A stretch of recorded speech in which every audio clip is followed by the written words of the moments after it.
Hello साथीहरू, आज मार्करलाई कसरी काट्ने भनेर सिकौँ। सबभन्दा पहिला हार्ड सर्फेस चाहिन्छ, जसको लागि मैले एउटा टङ डिप्रेसर लिएको छु र ब्लेड चाहिँ जस्तो भए नि हुन्छ र अर्को मार्कर नर्मल मार्कर जस्तो भए नि हुन्छ।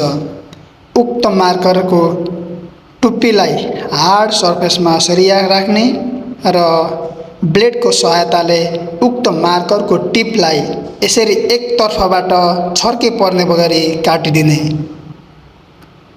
यसरी काटेर यसरी भेल बन्छ।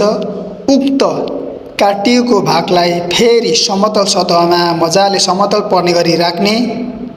जुन समतल भागलाई यसरी प्यारेलल पोजिसनमा राख्ने र अर्को तर्फको भागलाई फेरि छर्के पारी काटिदिने। यसरी छड्के तरिकाले काटिदिने। छड्के काटिसकेपछि चाहिँ जुन काटिएको भागको तलको छड्के भाग धारिलो बन्नु पर्दछ र उक्त धारिलो भागले कापीमा राखेर सजिलो तरिकाले छड्के लेख्न सकिन्छ।